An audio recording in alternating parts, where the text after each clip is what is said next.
युगांतर समाज के बारे में पढ़ा। चलिए कुछ पहले सवाल पूछते हैं, आगे पढ़ाना है। हम बताते हैं आपको कहां से। क्रांतिकारी आंदोलन का दूसरा चरण। तो लड़की सब अगवा बैठ जाती, पता नहीं रहता है। कुछ बोलती है छोटकी। युगांतर समाज के संस्थापक नहीं पढ़ाए थे, बस बंगाल विभाजन पढ़ाए थे।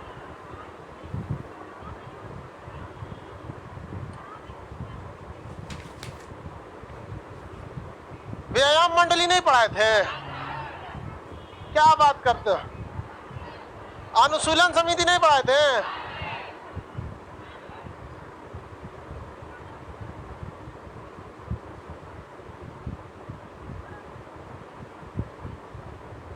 मित्र मेला तक पढ़ा दिया।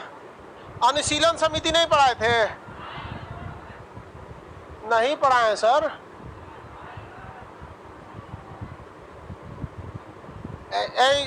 शांति से रहो।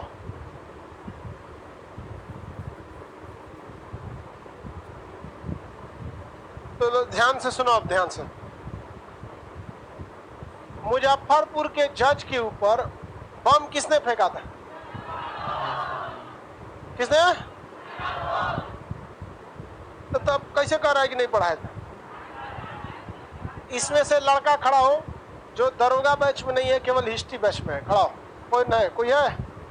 देखो बकलोला सब चिल्ला रहा था, सब बैठ गया। कोनो नहीं होगा ऐसा,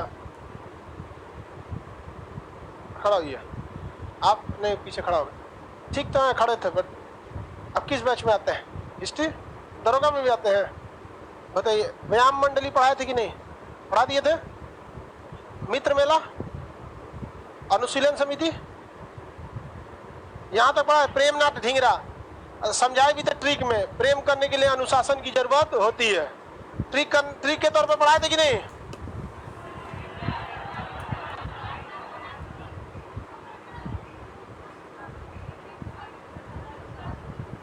मित्र मेला तक पढ़ाए थे। चलिए बैठिए, मित्र मेला तक पढ़ा दिए थे।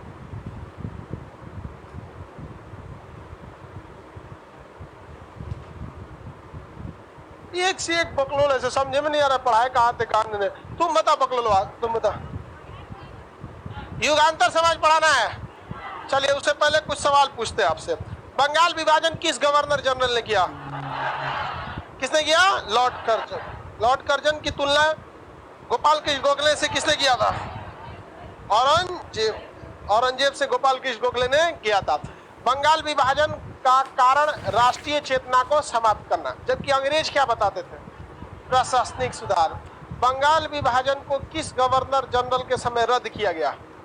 हार्डिंग द्वितीय। बंगाल विभाजन रद्द की घोषणा कब हुई थी? लागू कब हो गया था? 12 में। दिल्ली दरबार आयोजित कब हुआ? 1912। 1912 में आयोजित हुआ, 12 में। आप बताइए तुम। स्वराज मेरा जन्म सिद्ध अधिकार है किसने कहा? गणपति महोत्सव किसने चालू किया? किसने? शिवाजी महोत्सव। गणपति महोत्सव किस वर्ष? 1893। शिवाजी महोत्सव 1895। व्यायाम मंडली के संस्थापक चापेकर बंद। व्यायाम करके चाप दिया किसको? नासिक के मजिस्ट्रेट आयस्ट को, नासिक के प्लेग अधिकारी आयस्ट को। मित्र मेला के संस्थापक बीडी सावरकर। मित्र मेला के बीडी सावर, मित्र मेला के बीडी। यही आगे जाके क्या बन गया? अनुशीलन समिति। क्या बन गया? सॉरी, अभिनव भारत। क्या बन गया? अभिनव भारत। अभिनव भारत। इसने कहाँ के मजिस्ट्रेट की हत्या की? नासिक के। नासिक। 1907 में सावरकर कहाँ चले गए? लंदन। अनुशीलन समिति बना रहे। देखिए, अनुशीलन समिति के संस्थापक जो थे वो प्रेमनाथ ढींगरा। अनुशीलन समिति के संस्थापक प्रेमनाथ ढींगरा। क्या नाम था? प्रेमनाथ ढींगरा। याद रखने का ट्रिक, प्रेम करने के लिए अनुशासन की जरूरत होती है। अनुशासन विहीन रहेंगे तो कोई भी आपको रिजेक्ट कर देगा। तो अनुशीलन समिति के संस्थापक प्रेमनाथ ढींगरा। यही अनुशीलन समिति के 2 सदस्य चापे नाम था खुदीराम बोस और प्रफुल्ल चाकी। खुदीराम बोस और प्रफुल्ल चाकी, इन लोगों ने मुजफ्फरपुर के जज के ऊपर क्या चला दिया, बम। लेकिन उसमें गाड़ी गलत सेलेक्ट हो गया, इसकी पत्नी उड़ गई। कैनेडी नाम था, क्या नाम था, कैनेडी। अब जज ने आदेश किसे दिया, पुलिस को, कि पकड़ के इन्हें फांसी दी जाए। प्रफुल्ल चाकी ने क्या कर लिया, सुसाइड, और खुदीराम बोस को पकड़ के फांसी दे दिया गया। गलती से पकड़ा गए थे अरविंद घोष। अरविंद घोष पहले क्या थे, क्रांतिकारी, बाद में क्या हो गए, सन्नी। अब उसके आगे बढ़ा बंगाल के क्रांतिकारी आंदोलन, और अरविंद घोष को अंग्रेजों ने खुदीराम बोस समझ के ये यहाँ तक पढ़ा दिए थे। युगांतर समाज में देखते हैं, बंगाल के क्षेत्र में क्रांतिकारी आंदोलन बरिंद्रनाथ घोष तथा भूपेंद्रनाथ घोष ने किया। बरिंद्रनाथ घोष तथा भूपेंद्रनाथ घोष ने किया। युगांतर समाज के संस्थापक 2 लोग, बरिंद्रनाथ घोष और भूपेंद्रनाथ घोष। बरिंद्रनाथ घोष और भूपेंद्रनाथ, इन्होंने कौन सा समाज, युगांतर समाज, युग को बदलने वाला समाज, क्या कहलाएगा, युगांतर से। इन्होंने कहा था यदि हमारे 30 करोड़ हिंदुस्तानियों के हाथ एक साथ खड़े हो, 30 करोड़ हिंदुस्तानियों के 60 करोड़ हाथ एक साथ खड़े हो जाए तो ब्रिटिश हुकूमत उन्हें रोक नहीं सकती है। लेकिन ब्रिटिश हुकूमत को पहले से पता था कि ये 30-60 लाख हाथ को आपस में लड़ाओ हिंदू मुसलमान कहकर। आज भी लड़ जाते हैं कि नहीं, पंचायत चुनाव में जाति के नाम पर लड़ जाते हैं, हमरे जात का ही दूसरे जात का, लड़ जाते हैं कि नहीं लड़ जाते हैं। तो ये सब आज भी होते रहता है। आवाज ठीक कीजिए, आवाज को क्या प्रॉब्लम है जी,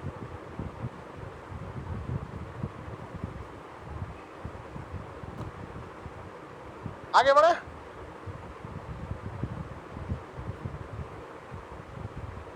घोष ब्रदर ने किया था। चलिए अब आगे देखते हैं।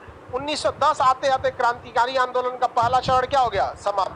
क्रांतिकारी आंदोलन का जो फर्स्ट चरण था वह चरण में उतना मारधार नहीं हुआ था, और यह इसलिए हुआ था कि बंगाल विभाजन को क्या किया था, अंग्रेजों ने किया लड़ाने के लिए। किसी को कोई दिक्कत नहीं है। अब हम क्रांतिकारी आंदोलन का दूसरा चरण देखते हैं।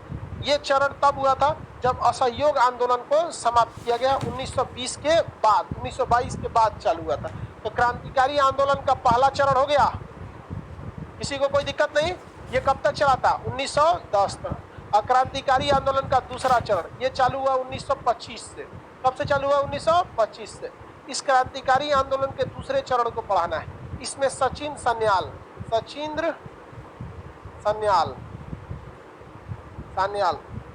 सान्याल, इन्होंने एक संगठन बनाया। इसका नाम था हिंदुस्तान रिपब्लिक एसोसिएशन। क्या बनाया, Hindustan Republic association, HRA, Hindustan Republic association, Hindustan Republic association. Hindustan Republic association के संस्थापक सचिन सान्याल। हिंदुस्तान रिपब्लिक एसोसिएशन एक क्रांतिकारी संगठन था। इन्होंने काकोरी कांड को अंजाम दिया। इन्होंने प्लान बनाया कि जब तक हमारे पास पैसा नहीं रहेगा हम क्रांतिकारी आंदोलन ज्यादा आगे तक नहीं ले जा सकते। अतः यह पैसा कैसे आएगा, इन्होंने प्लान बनाया कि अंग्रेजों को लूट लेते हैं। तो सहारनपुर, उत्तर प्रदेश में जगह है सहारनपुर से लखनऊ के लिए ट्रेन आ रही थी। सहारनपुर से लखनऊ के लिए ट्रेन आ रही थी। इसी रास्ते में इन लोगों ने प्लान बनाया कि ट्रेन को क्या करना है, लूट लेना है। तो लखनऊ से पहले ही ट्रेन काकोरी नामक स्थान पे क्या हो गई, लूट ली गई। ये है सहारनपुर डिस्ट्रिक्ट और ये है लखनऊ। यहीं से आ रही थी, बीच में जगह कौन पता है, काकोरी। काकोरी नामक स्थान पर ट्रेन को क्या कर लिया गया है, लूट लिया गया। काकोरी नामक स्थान पर किसे लूट लिया गया, ट्रेन को। इसलिए एक घटना को क्या कहते हैं, काकोरी कांड। क्या कहते हैं, काकोरी कांड। इसमें मुख्य अभियुक्त थे चंद्रशेखर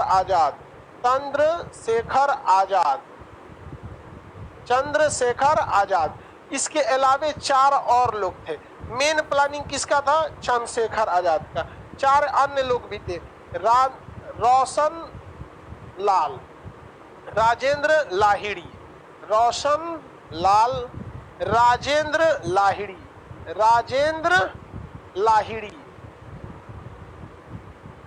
राम प्रसाद बिस्मिल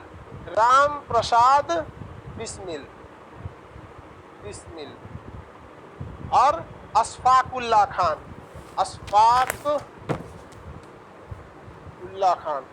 अशफाकुल्ला खान, ये 4 लोग थे मेन। इसमें सारा दिमाग किसका था? चंद्रशेखर आजाद। चंद्रशेखर आजाद ने किस कांड को, किस लूट कांड को अंजाम दिया? काकोरी कांड को। काकोरी कांड के मुख्य अभियुक्त चंद्रशेखर आजाद। इन लोगों ने काकोरी नामक स्थान पर ट्रेन के रास्ते में पेड़ काट के गिरा दिया, ब्लॉक कर दिया पटरी। पहले के जमाने की ट्रेन इतनी पावरफुल नहीं होती थी। आज के टाइम में पेड़वा काट के आगे गिरा देंगे तो क्या कर लेंगे? पावरफुल रहेगी तो रुकना ही पड़ेगा। तो उस समय ना मोबाइल था ना कुछ था। एक ट्रेन चली है स्टेशन से, तो जब तक दूसरे स्टेशन पे नहीं पहुंच जाती है, बीच में उसका कोई सूरताल पता नहीं चलता था। तो एक बीच में सुनसान एरिया देख के इन्होंने ट्रेन को रोका और लूट के पूरा पैसा लेके भाग गए लोग। बाद में अंग्रेज खोजना चालू किए थे, सबको एक एक करके तो पकड़ लिए लोग, इस 4 लोग को। समझा गया? इन 4 लोगों को सजा सुनाया गया था किस कांड में? काकोरी कांड में। और एक जो मुख्य अभियुक्त थे चंद्रशेखर आजाद, वहां से क्या हो गए? भाग गए। अंग्रेजों का छक्का छुड़ा दिया इन्होंने, चंद्रशेखर आजाद ने। लेकिन इलाहाबाद के अल्फ्रेड पार्क में जब चंद्रशेखर आजाद थे तो अंग्रेजों ने क्या, अंग्रेजों को किसी ने सूचना दे दिया कि चंद्रशेखर आजाद कहाँ है? अल्फ्रेड पार्क में। अंग्रेज वहां पूरी दल बल लेके पहुंच गए। चंद्रशेखर आजाद के पास गोलियां सीमित थी, जितनी गोली थी सारी गोलियों से अंग्रेजों को मारे। अंग्रेज मरते गए सब। अब लेकिन जब लास्ट गोली लगा तो उन्होंने कहा कि अगर हमको अंग्रेज मार देंगे तो अंग्रेज अपने आप को क्या समझने लगेंगे? वीर समझने लगेंगे। इसलिए अंग्रेज हमको मार ही नहीं सकते। इन्होंने पहले भी बोला था, इंग्लिश है no bullet to shoot me. अंग्रेजों के पास ऐसा कोई गोला नहीं, ऐसी कोई बंदूक नहीं जो मेरी छाती चीर सके। इसलिए उन्होंने कहा कि अंग्रेजों के हाथ से मरना सही नहीं है। उन्होंने लास्ट गोली में खुद को क्या कर दिया? मार लिया। अब मरने के बाद भी अंग्रेज पास नहीं आते थे सब। कोई ठीक है इस सुतल होगा, मार देगा उठ के फिर हमको। अंग्रेज हम लोगों को कूट डाल दिए सब ना, वरना हम लोग को तो एक से एक क्रांतिकारी यहाँ हुए सब वहाँ पर। बाद में अंग्रेजों ने मतलब जब देखे सब कि नहीं अब मृत हो चुके हैं, तब अंग्रेज वहाँ गए। आज भी चंद्रशेखर आजाद का पिस्टल, उनकी सामान वगैरह इलाहाबाद के अल्फ्रेड पार्क में है।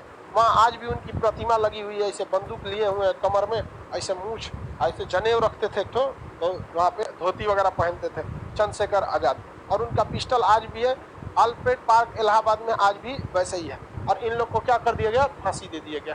इसमें फांसी पर, आज़ादी की लड़ाई में फांसी पर चढ़ने वाले पहले मुस्लिम कौन थे? अशफाकुल्ला खान थे। कौन थे? अशफाकुल्ला खान। ये सवाल पूछता है सबसे कम उम्र पे फांसी पर चढ़ने वाले? खुदीराम बोस। खुदीराम बोस मुजफ्फरपुर के जज चेम्सफोर्ड पे क्या हुआ था? बम फेंक दिए। क्या कहते हैं? बम फेंके थे। आगे बढ़े तो ये हो गए सबसे पहले मुस्लिम जो कहाँ फांसी पर चढ़े। राम प्रसाद बिस्मिल, इनका क्या नारा था? सरफरोश की तमन्ना अब हमारे दिल में है, देखना है जोर कितना बाजुए का। आगे बढ़े, काकोरी ट्रेन कार्यवाही। हाँ, काकोरी सही किया था कि नहीं? अरे भाई इसमें गलत क्या किया था?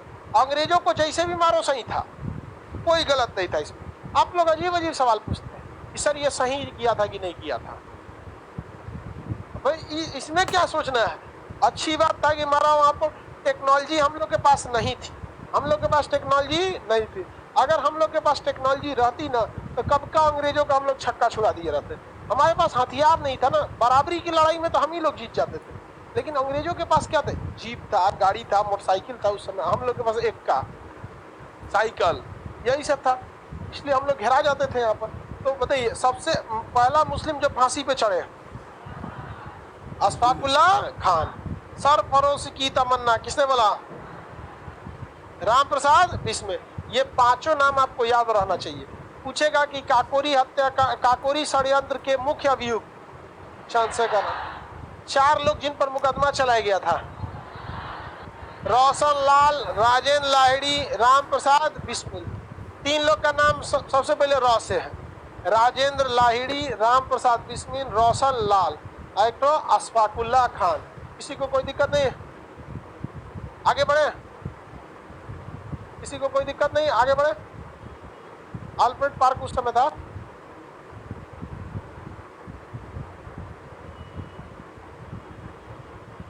किसी को कोई दिक्कत नहीं? ये लोग कैसे पकड़े गए थे? देखिए अंग्रेज जो थे सब ना, उस समय गरीबी का बहुत,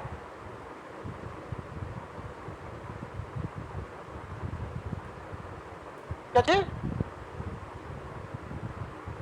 काकोरी ट्रेन एक्शन रखा गया, मतलब वो बैठिए।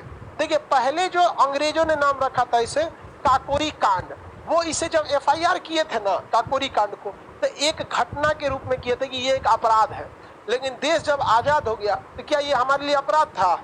ये तो हम लोग का एक्शन था। हम लोग ने क्या था? एक्शन। तो जो एफआईआर में लिखा गया था काकोरी कांड, यानी अब जैसे कोई भी, जैसे हमारे कोचिंग पे बम चला, थाना में जाइएगा तो लिखा रहता है खानजियस बम कांड। तो ये उस सब लोग अपराध किया ना, तो उस समय अंग्रेज थे सब, तो उन्होंने एफआईआर में क्या लिखा था? काकोरी कांड।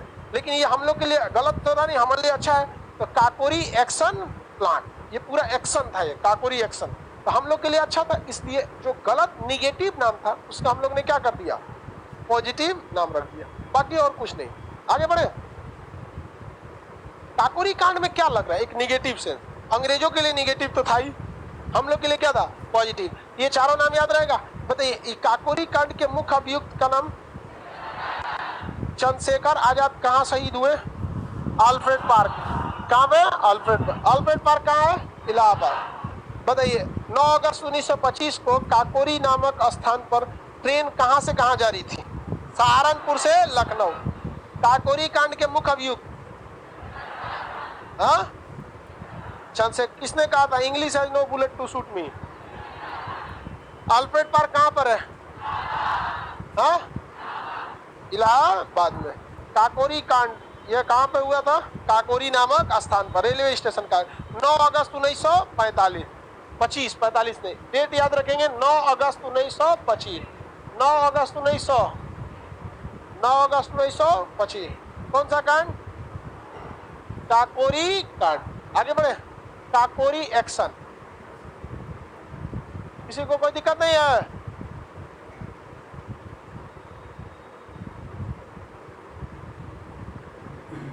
वो क्या कर रहा है? कश्मीर में लाइव क्लास नहीं चलता है, नेटवर्क अभी वहां सही नहीं चल रहा है। अभी जब नेटवर्क सही होगा तब चलेगा वहां पर। सर चौरी चौरा क्या था? देखो वाह, अरे बउआ वाह, चौरी चौरा आने दो बउआ, गांधी जी को सब चौरी चौरा हत्याकांड कराते हैं। आगे देखते हैं। चौरी चौरा में पुलिस को जला दिया गया था। ये बताइए काकोरी संयंत्र या काकोरी एक्शन को जो मूवमेंट किया गया था, काकोरी एक्शन मूवमेंट, ये किस संस्था ने काम किया? एचआरए का पूरा नाम बोलिए? Hindustan Republic association. Hindustan Republic association के संस्थापक सचिन सान्याल। ये क्वेश्चन बहुत बार पूछेगा, इसलिए हमेशा याद रखिएगा। काकोरी कांड, काकोरी एक्शन मूवमेंट जो था, ये कब हुआ था?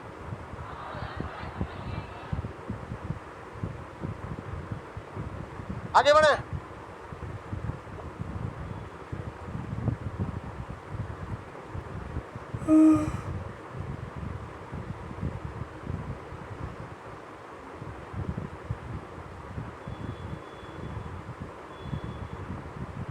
आगे बढ़े। अब इसके बाद देखते हैं भगत सिंह के बारे में। किसके बारे में? भगत सिंह। अब ये जो संस्था थी ये तो अपना काम ठीक से कर ही रही थी। अब चंद्रशेखर आजाद को भी क्या कर दिया? उन्होंने खुद से गोली मार लिया। कहाँ पर? अल्फ्रेड पार्क में। हम लोग के पास बंदूक नहीं थे, संसाधन नहीं थे। अगर गोली रहती चंद्रशेखर आजाद के पास तो कभी मारते खुद को। और उस समय मार के उन्होंने बहुत बेहतरीन काम, क्योंकि अगर अंग्रेज मारे रहते सब तो उनका मनोबल बढ़ जाता। कहते देखो बोलता था इंग्लिश है no bullet to shoot me. देखो यहाँ पर तो ऐसा हमारे देश में वीर पैदा हुआ है सब, जो जीते जीते देश की सेवा करबे किया। अब मरने के बाद भी इस देश को सर नीचे झुकने नहीं दिया।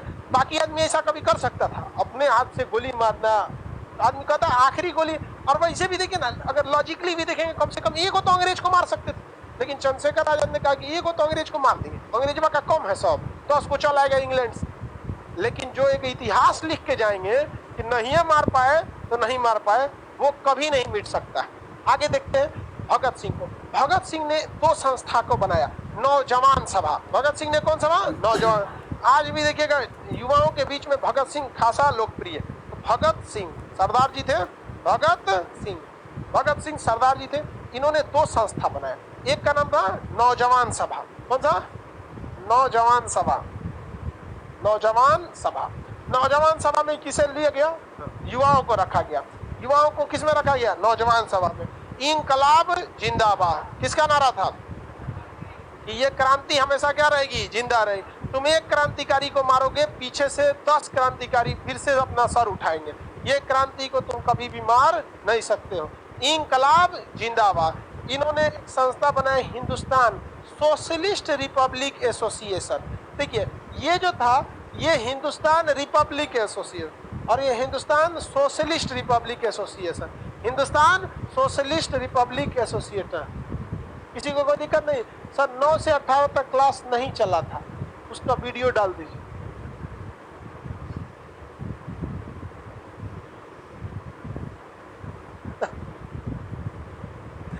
बाबू क्लास कहाँ चल रहा था उस समय? छुट्टी, दीपावली दशहरा की छुट्टी जो होती है ना, उसमें क्लास नहीं चलता है। बाहर के लड़के अभी आप लोग को पता ही नहीं है, अभी पटना में सबसे बड़ा छठ का छुट्टी होता है। यहाँ सबसे लंबा दीपावली से लेके एकदम छठ तक, और बाहर में भी छठ मनाए जाते हैं, बट जिस तरह का छठ बिहार में होता है उस तरह का कहीं नहीं होता है छठ।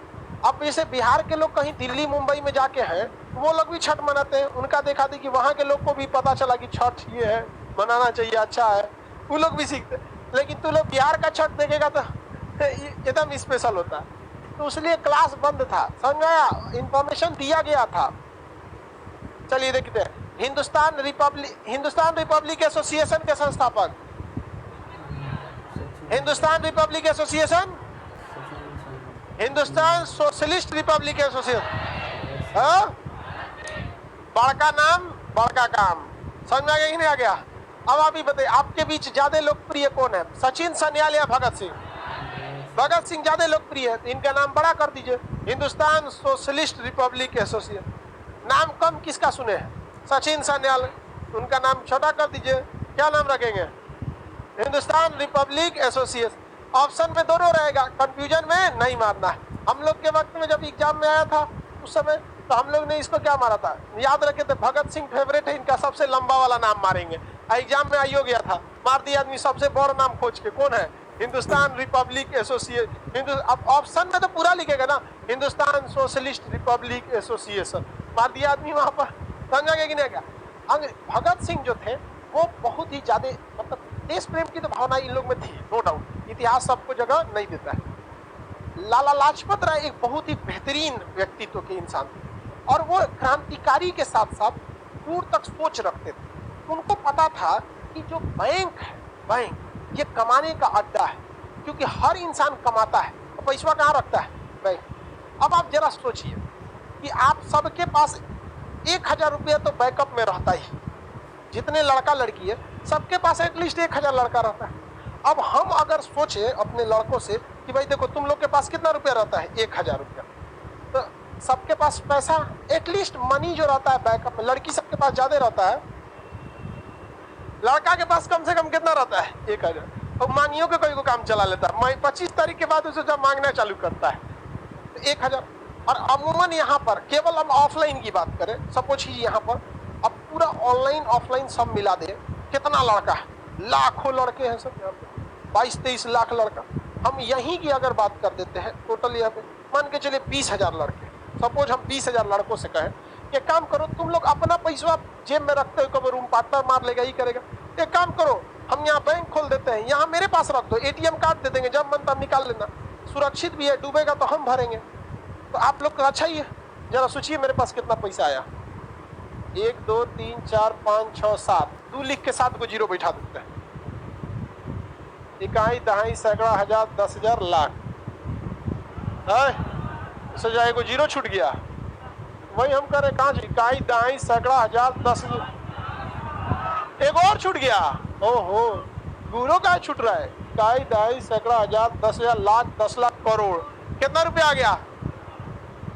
कुछ मेहनत करना पड़ा। अब ये 2 करोड़ रुपया को हम इजीली, अब ध्यान से समझिए, सारे लड़का इसमें से पैसा नहीं निकालेगा, सारा नहीं निकालेगा, इसमें से 10% ही लड़का पैसा निकालेगा, तो फिर भरेगा भी तो, महीना के पहले तरीकों में तो पैसा ज्यादा भी आएगा। तो हम 2 करोड़ में से एक फंड बना देते हैं 50 लाख का, कितने का? 50 लाख का एक तो फंड बना देंगे, 50 लाख का क्या करते हैं? फंड बना देते कि जितना पैसा ATM से निकालेगा ये रखेगा, ये 50 लाख हम अपने अकाउंट में रख देते हैं, जब मन तुम निकालना। इसमें से कितना निकाल लेते हैं? 1.5 करोड़। कितना निकाल लेते? 1.5 करोड़। 1.5 करोड़ का हम कहीं भी इन्वेस्टमेंट कर देते हैं।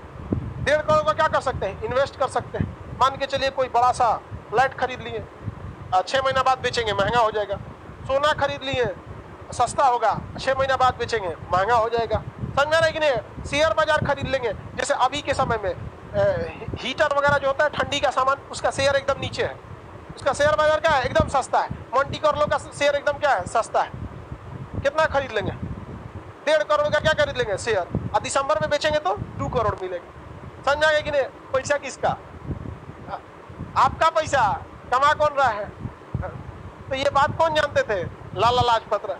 इस सब भारतीयों का पैसा है, और भारतीय अंग्रेज के बैंक में रख रहा है सब, और बैंक वाला कमा के लाल हो जा रहा है। और जब कोई क्रांतिकारी काम करता है तो बैंक वाला उसका अकाउंट सीज कर देता है। अपना बैंक खोल रहे भाई, पंजाब नेशनल बैंक। समझ आया कि नहीं आ गया? पंजाब नेशनल बैंक किसने खोला? लाला लाजपत राय। समझ में आया कि नहीं आया? बैंक वाला कैसे कमाता है? अब सोचिए, खाली हम 1,000 जोड़े हैं तब इतना हो गया। समझा? 2600 करोड़ रुपया खाली SBI फाइन लगा के कमा ली थी। फाइन लगा के इतना कमा लेते हैं। तो इन्होंने, लाला लाजपत राय ने क्या कहा? अपना क्या खोलने के लिए? बैंक खोलने का। और लाला लाजपत राय ने बहुत विरोध किया था। कब? जब साइमन कमीशन भारत में आया था तब। तो लाला लाजपत राय को एक पुलिस कमिश्नर था लाहौर का, नाम था सांडस। क्या नाम था? सांडस ने इतना लाठी मारा लाला लाजपत राय की, उनकी बीमार पड़ने से मृत्यु हो। और भगत सिंह ने कहा कि सांडस पूरा हम बर्बाद कर देंगे, यहाँ पर ना छोड़ो तो हम। तो सांडस जा रहा था मोटरसाइकिल से। सांडस किसे जा रहा था? मोटरसाइकिल। तो राजगुरु, बटुकेश्वर दास, ये लोग रेकी किया लो। अब मोटरसाइकिल से जा रहा था ना, तो कोनो जाके सांडस को क्या किया? गोली मार दिया। चौराहा पे जैसे मुड़ा ना, रुका, ए चचा, तू मारा। ओ माय गॉड, मर गया। सीबीएसई वाला था, बाप नहीं चिल्लाता है। इंडियन को मारे तो, अरे बाप रे, मार लो। ओ माय गॉड, चिल्ला के मर गया। Jesus I am coming. तो कमिंग जो यहाँ तो टिकट हो गया। अब पकड़े नहीं किया, कौन मारा? भाग गया, पकड़े नहीं किया। समझ में गया? तो सांडस की हत्या किसने किया पता ही नहीं चला। लेकिन लाहौर में एक असेंबली बैठक चल रही थी, अंग्रेजों की पूरी मीटिंग थी, बैठक, और उस बैठक में अंग्रेज अपनी बात सुनते थे सब। तो भगत सिंह, बटुकेश्वर दास आए बम लेके झोला में, एक झोला बम। बटुकेश्वर दास को भगत सिंह झोला दिए, झोला पकड़, झोला पकड़। तो झोला पकड़े थे, साथे साथे से झोला पकड़ के चल रहे। अब भगत सिंह कह रहे बम ले ले ले, मीटिंग करते धाए दे मारे एकदम। मीटिंग में तो हल्का हो गया, यहाँ पर टेबल कुर्सी उधिया गया, वहां पर धुआं धुआं हो गया। कौन मारा, कौन मारा, किधर है, किधर है? पुलिस आई तो ले आते, बटुकेश्वर दास, बटुआ खोल। तो बटुकेश्वर दास को क्या थमा दिए? बटुआ। बटुआ मतलब थैली। थैली कौन पकड़ा? बटुआ कौन पकड़ा था? बटुकेश्वर। चला कौन रहते? भगत। निकाल निकाल, धाए धाए मारे, पूरा अफरा तफरी हो गया। अंग्रेज भाग गया सब कमरा में। तो खुलवा रहे थे भगत सिंह, नहीं मारेंगे, खोलना इधर ना खोल बो। ले बटुकेश्वर को बम लिया तो मार, गेट टूट देगा। धाए दे मारा, गेट टूट। कहा कि तुम मेरा बात क्यों नहीं सुन रहा था? हम चिल्ला चिल्ला के बोल रहे थे कि हम भारतीयों की बात सुनो, तो तुम सुन ही नहीं रहा था। हम तुमको मारने थोड़े आए हैं, नहीं सुन रहा था। तो भगवान भी हम लोग का बात नहीं सुनता है, तो जाके आदमी घंटी बजाता है। तुम लोग नहीं सुना, बम बजा दिए हम। नहीं सुनेगा हमारा बात। जज के पास गया भगत सिंह ने, तो जज पूछे काहे बम चला? तो कहीं सुनता ही नहीं है सब बम। अंग्रेज बारे हो चुके हैं, उनके कान तक आवाज पहुंचाने का यही रास्ता है, और आगे भी यही होते रहेगा। तो अंग्रेजों ने कहा कि जानते हैं साहब, ये बहुत खचरा आदमी है, बहुत ढीठ है, मार देता है किसी को। सांडसवा को जिसने मारा शायद यही मारा होगा। सांडस को मार के कौन भाग गया पता ही नहीं चला, यही मारा होगा। देख रहे कितना ढीठ है। और बटुकेश्वर दास को बटुआ पकड़ लेता। समझ गया? इनके साथ एक और था, जतिन दास, यो रेकी किया था। ये तीनों है सर बहुत खतरनाक। यहाँ बम मारा सब, तो भाग भरोसे कोई नहीं ना, किसी के मुड़ी पे नहीं गिरा, तो दिया गया रहता हूँ। कैसे बेचारी कैनेडी उड़ गई। किंग्सफोर्ड जो था जज, अब बताइए महिला को, बताइए बम से मार दिया। महिला तो भाई और तो मारना था किसको? किंग्सफोर्ड को। और बेचारे को मेहरारू उड़ा दिया। पत्नी उसकी क्या हो गई? उड़ गई। तो इसने जो जज ने कहा कि ठीक कह रहे हो, ये जो भगत सिंह है ना, ठीक आदमी नहीं है, फांसी दे दो इसको। तो भगत सिंह, राजगुरु अब बटुकेश्वर दास को कर बटुआ घूम दो, बटुआ लेके एक और फांसी दो। तो बताइए भगत सिंह को किस चीज का गलत आरोप लगाया गया? सैंडर्स की हत्या का। हालांकि सैंडर्स की हत्या ज्यादातर चांसेज है कि इन्हीं लोगों ने मारा था, लेकिन कोई सबूत नहीं था।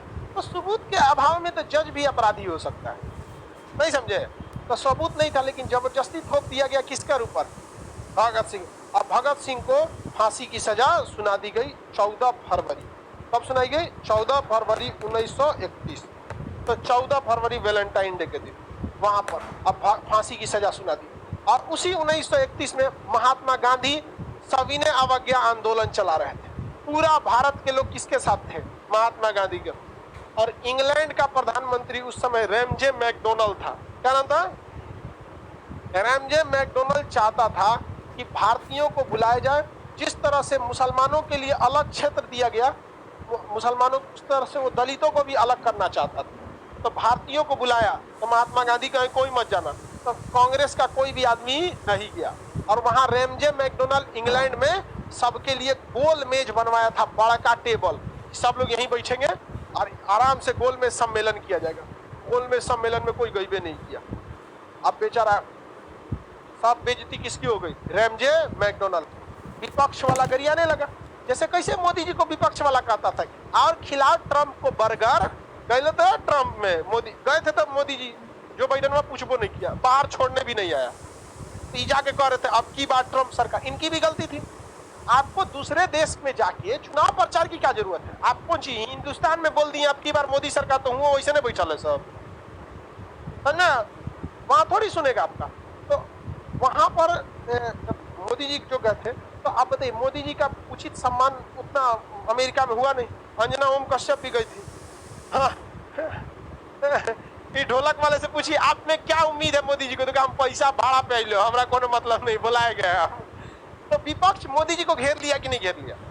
तो उस समय 1931 में रैमजे मैकडोनल्ड क्या थे? प्रधानमंत्री। और क्लीमेंट एटली जो थे वो विपक्ष के नेता थे। नाम क्या था? क्लीमेंट एटली। तो क्लीमेंट एटली का दिए देखो रैमजे मैकडोनल्ड, जो देश गुलाम है उनको ये बुलाए तो वहां के लोग यहाँ नहीं आए। कोने काम का ही प्रधानमंत्री रैमजे मैकडोनल्ड एकदम गुस्सा गया। फोन किया भारत में, कौन चमचा गया है भारत में हम लोग का? तो उस समय चमचा था इरविन। क्या नाम था? इरविन। चमचुआ का नाम इरविन।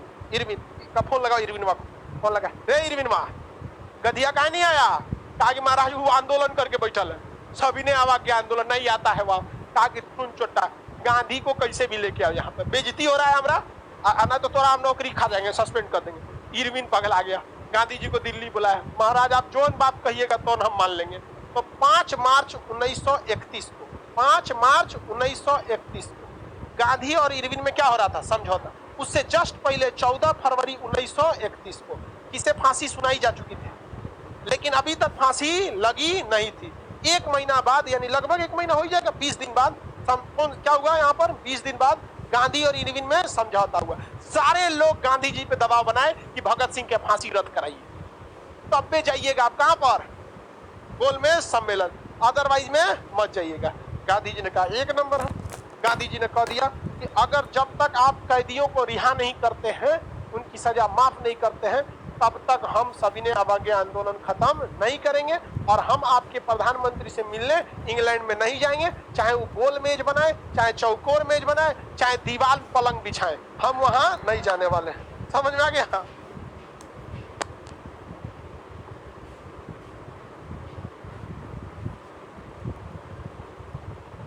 अब बात समझिए, इरविनवा को कौन गरियाया था? मैकडोनल्ड।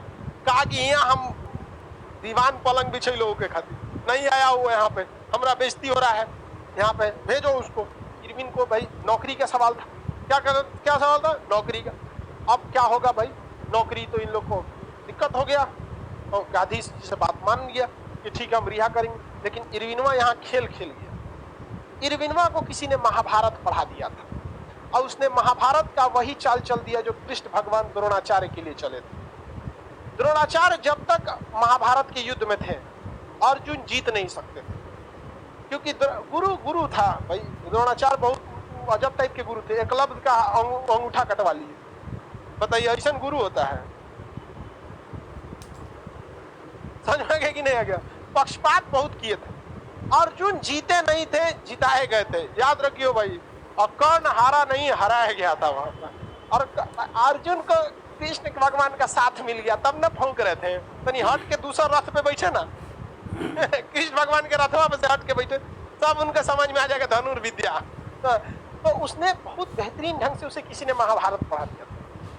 जब तक युद्ध में द्रोणाचार्य थे तब तक अर्जुन जीत नहीं सकते थे। ये बात कृष्ण भगवान अच्छे से जानते थे।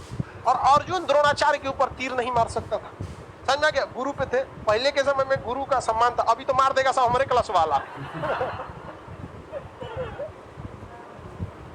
लड़कियों सबको देंगे तो मार दी, चल जा, खाली लड़कियां ना खबरिया मार दिया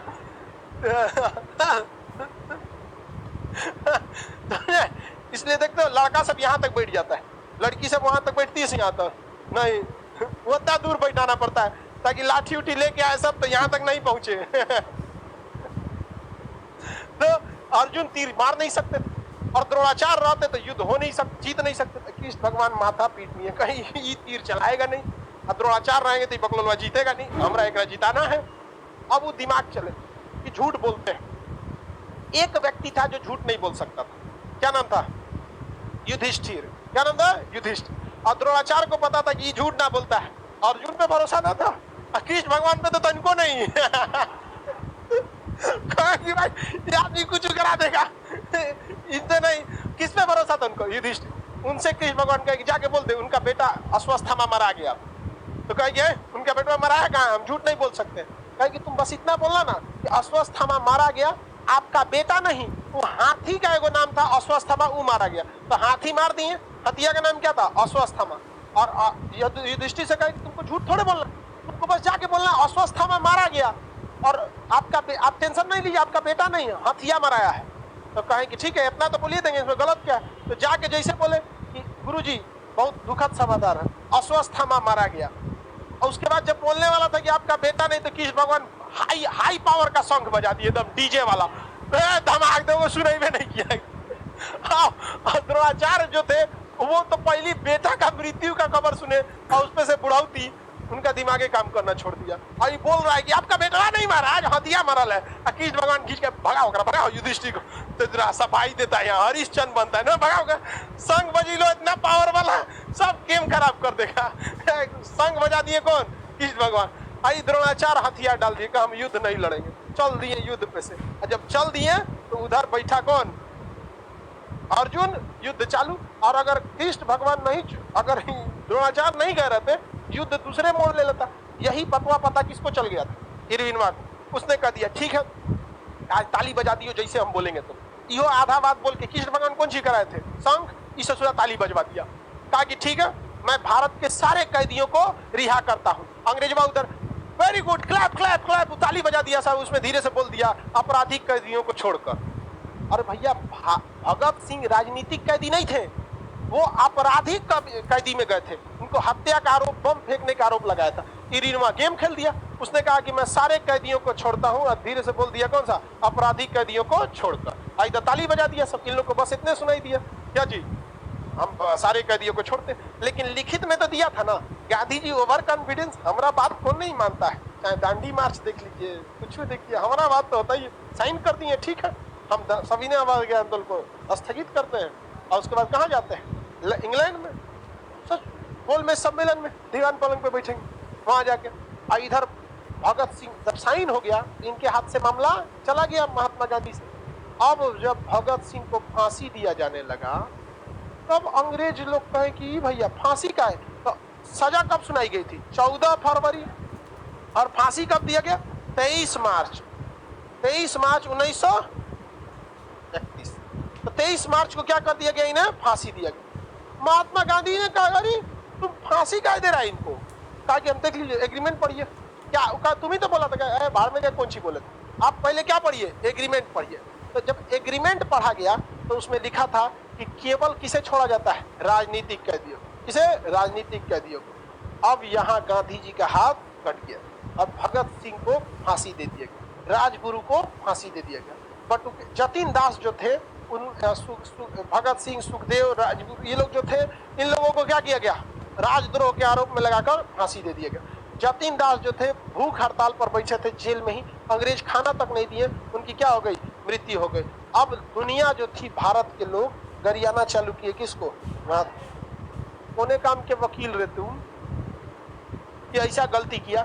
ये गलती महात्मा गांधी से हुई थी, समझ में आ गया कि नहीं आ गया? और ये गलती नहीं ब्लंडर था, क्योंकि ये गलती हम और आप करते तो समझ में आता।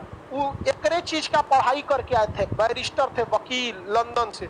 अब वकील अगर ऐसा गलती करे तो कोने काम का वकील भाई, ये गलत बात है। यहाँ पर उनको नहीं जाना चाहिए था, लेकिन केवल और केवल इस पर आरोप महात्मा गांधी को लगा देना भी उचित नहीं है, क्योंकि उस समय कांग्रेस के अध्यक्ष जो थे सरदार वल्लभ भाई पटेल थे 1931 में, अब मूल अधिकार की मांग कर रहे थे। पूरा कांग्रेस से दबाव बना देते सरदार वल्लभ भाई पटेल, मतलब अगर कुछ अच्छा होगा तो देश आजाद हुआ, खराब हुआ तो गांधी। सरदार वल्लभ भाई पटेल भी तो योग्य व्यक्ति थे, और उस समय कांग्रेस के अध्यक्ष वही थे 1931 में। जवाहरलाल नेहरू भी 1929 में अध्यक्षता किए थे, मोतीलाल नेहरू भी थे, वो था, क्या नाम था ओकरा, जिन्ना, हाँ जिन्ना था, ओकरा भी बोलना चाहिए, उस समय अलग नहीं ना हुआ था यहाँ पे, वो था। तो भाई आप केवल एक के वकील को आरोप लगाएंगे। हाँ ये बात जरूर था कि उस समय गेंद महात्मा गांधी के पल्ले में थी, तो बाकी के वकील भी तो राय देना चाहिए ना, बाकी के लोग काहे सुतल थे?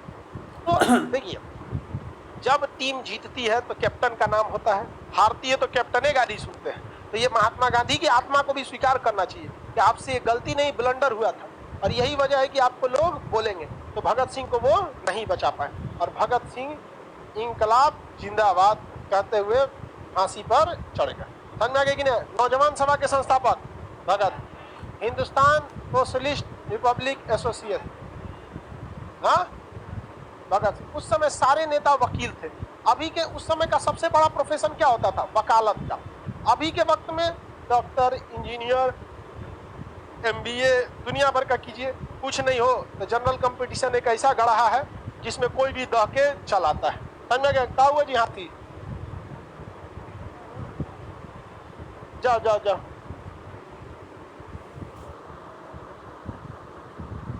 जाओ। बहुत उतना मोटा है तो तुम क्या होगा?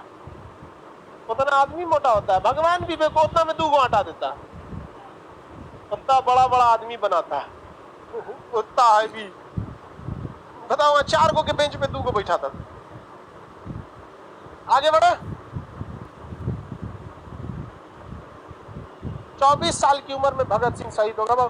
भगत सिंह बहुत कम उम्र में क्या हो गए शहीद? उनके पिताजी माताजी जबरदस्ती उनसे रिश्ता करने वाले थे, शादी ब्याह कर ले बाबू। तो कहते कि कौन सी शादी ब्याह करेंगे हम, एकरो लाइफ क्या होगा, खराब हो जाएगा। और भगत सिंह बहुत कम उम्र में शहीद हो गए वहां पर। लेकिन दुख की बात जानते हैं क्या है? भारत सरकार का ऑफिशियल मंत्रालय उन्हें शहीद नहीं मानता। क्या जी? तुमको क्या हो गया जी? क्या हो? भाग यहाँ पे बकलोल। ऐसा मरीज उरीज काहे पढ़ने आता है सर?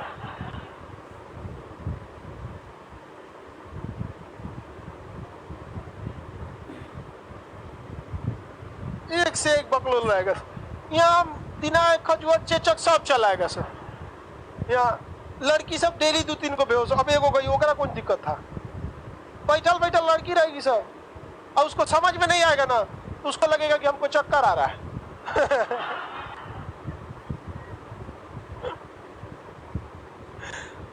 लड़का को समझ में नहीं आएगा तो कोशिश करेगा समझने का, और तुरंत चक्कर आ रहा है, जाना चाहिए हमको, चल दिए।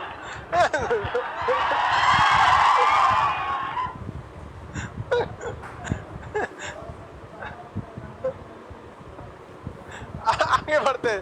देखो लाइव वाले तुम भी तो ठीक हो, यहाँ सबनी का कोनो ना कोनो बिगड़ले रहती है सर, और हर बैच में कोनो, अरे नहीं समझ में आ रहा, कोशिश करो, उसके लिए चक्कर जिम्मेदार थोड़ी है।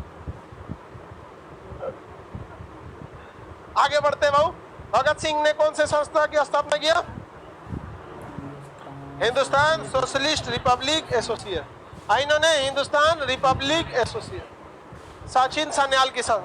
काकोरी हत्या काकोरी एक्शन मूवमेंट किस डेट को हुआ था? 9 अगस्त 1925। काकोरी षड्यंत्र के मुख्य अभियुक्त, सबसे कम उम्र पे फांसी, पहला मुस्लिम जिसे फांसी। स्वराज मेरा जन्म सिद्ध अधिकार है। इंकलाब जिंदाबाद। नौजवान सभा, सरफरोश की तमन्ना। हाँ, अंग्रेज सोए हुए हैं भगत सिंह, अंग्रेज सोए हुए, चलो इन्हें जगाते हैं। लाओ बटू के सोचा बम लियाओ, इसको क्या कहते हैं, जगाते। सैंडर्स की हत्या, भगत सिंह। आगे बढ़े। देखिए, भगत सिंह को जो सम्मान भारत में मिलना चाहिए, हकीकत में वो उन्हें नहीं मिलता है। इस मामले में भगत सिंह की इज्जत पाकिस्तान में भी है। लाहौर में आज भी भगत सिंह की प्रतिमा है, उनकी मतलब स्टैच्यू है, उनके नाम पे चौराहे हैं बहुत जगह, और आज भी भगत सिंह का घर वैसे ही टूटा फूटा है। ये इस देश के लिए बहुत गलत बात है। उनका अगर हम अपने स्वतंत्रता सेनानियों का इज्जत नहीं कर सकते तो फिर क्या इज्जत करेंगे हम? बताइए, एक से एक नेताओं का बंगला दिल्ली में, भगत सिंह के परिवार का नहीं हो सकता है? उन्होंने शादी ब्याह नहीं किया था, सब कुछ देश के लिए कर सकते, देश को बंगला नहीं दे सकता है, क्या करेगा भाई? यहाँ पे ये गलत होता है। यहाँ पे उनको शहीद आजम कहा जाता है, और आरटीआई से निकालिएगा तो रिपोर्ट आता है गृह मंत्रालय का कि हमारे पास ऐसी कोई दस्तावेज नहीं है जिससे यह साबित हो सके कि भगत सिंह शहीद थे। तो सोचा, तुम शहीद आजम को शहीद नहीं कहोगे तो किसको बोलोगे? नाथूराम गोडसे को। किसे? नाथूराम गोडसे को। अरे गांधी नहीं रहते तो गोडसे को पढ़ना ही नहीं था। ये सबसे बड़ा उनकी योग्यता है। समझ में आएगी नहीं आएगा? बताइए, भगत सिंह को लोग नहीं माने, ये गलत बात है। आप गांधी जी की, हाँ देखो एक और चीज है, गांधी जी ना गरम दल वाले को मतलब सपोर्ट भी नहीं करते थे, ये हकीकत है। गरम दल वालों को सपोर्ट नहीं करते, तो कहते कि आज उनका भी कहना शुरुआत में सही था लेकिन बाद में नहीं, क्योंकि शुरुआत में हमारे पास हथियार, टेक्नोलॉजी, पैसा नहीं था, अतः गरम दल के द्वारा हम आंदोलन को बहुत लंबा नहीं खींच सकते, तो ये दूरदर्शी सोच थे। लेकिन 1930 के बाद जब द्वितीय विश्व युद्ध का माहौल बनने लगा तो देशों में गुटबाजी होने लगी। जापान, जर्मनी हमें क्या देने लगे? हथियार देने लगे। तो उस समय परफेक्ट माहौल बन चुका था हम लोग का, किसके लिए? गरम दल के लिए। तो सुभाष चंद्र बोस ने उस समय तो सेना भी बना दी थी, आजाद हिंद फौज। किसी को कोई दिक्कत नहीं। शहीद आजम किसे कहा जाता है? बोलो बाबू। हाँ, शहीद मन में नहीं करता उनको। लॉजिक ये कहा कि वो बम फोड़े, अंग्रेज उनको फांसी दे दिए। इस तरह से जितने लोगों को अंग्रेज फांसी दिया, हम शहीद थोड़ी ना घोषित कर सकते हैं सब। अजी छोड़ो भाई, देखो सबका, आप लोग में से पढ़ लिख के बैठ जाइए, वहां सरकार में आप पढ़े लिखे लोग जाइए, सबसे पहले भगत सिंह को क्या दीजिए? एक उचित सम्मान। बोले कोई बकुला सवाल पूछता है, अरे रुको,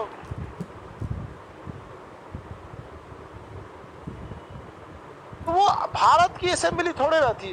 वो आपको जब लाहौर असेंबली पढ़ाएंगे ना, उस समय डिटेल से पढ़ाया जाएगा, जब गांधी युग पढ़ाएंगे तब। अभी हम लोग क्या पढ़ रहे हैं? भगत सिंह। तो फिर असेंबली की ओर फोकस करेंगे ना, तो फिर वो मतलब टॉपिक ट्रेंड से हट जाएगा। ठीक है, अब जैसे हम अभी आपको लाला लाजपत राय के बारे में पढ़ाएं, तो क्या डिटेल बताएं लाला लाजपत राय के बारे में? बस जो जरूरत थी यहाँ तक में वो आपको समझा दी लाला लाजपत राय। आगे उन्होंने भी बहुत सारा काम किया। आगे बढ़ते हैं लोग। इसके बाद क्या भाई? भूख हड़ताल से जेल में किसकी मृत्यु हुई? हाँ, जतीन दास। इसके बाद चटगांव शस्त्रागार। चटगांव कहाँ पर है? बांग्लादेश। चटगांव बांग्लादेश में। चटगांव कहाँ है? बांग्लादेश। यहाँ पर है चटगांव। अब पहले बर्मा भी भारत में था, वो तो 1937 में अलग हुआ 35 के अधिनियम के द्वारा। ये भी बांग्लादेश भी भारत में ही था। तो यहाँ पर अंग्रेजों ने गोदाम बनाया था बहुत बड़ा। तो सूर्य सेन जो थे ट्रक लेके घुस गए कहाँ पे? गोदामे में। अंग्रेज का वर्दी उर्दी पहन के खूब बढ़िया से रेकी कर लिए और खूब बढ़िया ड्रेस व्रेस बना के और कहाँ घुस गए? गोदाम में। और जो गोदाम में जो ड्यूटी पे था, मार के धाए अब पूरा गोदाम को क्या कर लिया गया? लूट लिया। और गोदाम लूट लिए और हल्ला कर दिए कि बहुत सारा यहाँ पैसा है, लूट लो, हथियार बेच के भी पैसा कमा सकते हो। ये वो सब वहाँ का आदमी क्या लूट लिया? गोदाम लूट लिया। अब जिसके पास बंदूक की कमी थी, सबके पास क्या आ गया? बंदूक आ गया। अब बंदूक जब आ गया तो अंग्रेज माराना चालू हो गया सब। चाय के दुकान वाला भी क्या रखता था? बंदूक। अंग्रेज चाय पीने आते थे सब, तब बैठिए ना कुर्सी पे जाते थे, धाए या जो सोचना या मर गया यहाँ पे, गुड नाइट। चीज अंग्रेजों को बहुत लॉस हुआ था। सूर्य सेन ने जो चटगांव शस्त्रागार को लूटा था, बाद में पकड़ लिया गया। 1930 के पास जब ये चटगांव शस्त्रागार को लूटे तो 4 साल के बाद इन्हें पकड़ के क्या दे दिया गया, फांसी दे दिया गया। लेकिन तब तक ये अपना काम कर चुके थे और वो क्या किए थे भाई, पूरा शस्त्र को क्या किए, बांट दिए थे। और ये हम लोग के पास हथियार नहीं थे ना, वरना हथियार रहता तो फिर हम लोग तो अंग्रेजों को बढ़िया से इलाज किए रहते लोग, लेकिन हथियार की क्या थी, कमी हो गई थी। और वो कमी को पूरा किसने कर दिया, सूर्य सेन। तो चटगांव शस्त्रागार को किसने लूट लिया, चटगांव शस्त्रागार लूटा सूर्य सेन। इन्होंने भी क्या किया, एक नंबर काम किया। ऐसे ही 2-4 को शस्त्रागार लूटा जाता, दानापुर शस्त्रागार, कानपुर शस्त्रागार, सब लूट लेते तो ऐसे हो जाता है। कैसे तालिबान वाले अफगानिस्तान का सारा हथियार लूट लिए। तालिबान के पास अभी उतना लेटेस्ट हथियार है ना कि उससे बेच का हथियार हम लोग के पास नहीं, लूट लिया सब अंग्रेज सबसे। तो तब वहाँ तालिबान का तो एक अलग इशू ही रहता है, वहाँ पर पहाड़ वगैरह ज्यादा इस वजह से हो गया। तो ये क्रांतिकारी आंदोलन का कौन सा चरण, दूसरा चरण। अब हम ये जो हिस्ट्री था ना, ये साइड से थोड़ा थोड़ा ले लें। अब बीच में क्या है, महात्मा गांधी। अब जैसे महात्मा गांधी स्टार्ट करेंगे तो जैसे साइड में चर्चा आएगा काकोरी का, तो हम बता देंगे यहाँ पे ऐसे काकोरी हुआ था, यहाँ भगत सिंह के साथ हुआ, ये ऐसे हुआ था। आप लोग को वो सारा चीजें क्या रहेगी, पता रहे। अब मेन हिस्ट्री को हम लोग एंट्री मारते हैं कल से, समझ में गया। आज के लिए इतना ही, गर्ल्स को निकलने दीजिए, बाबू लोग वहीं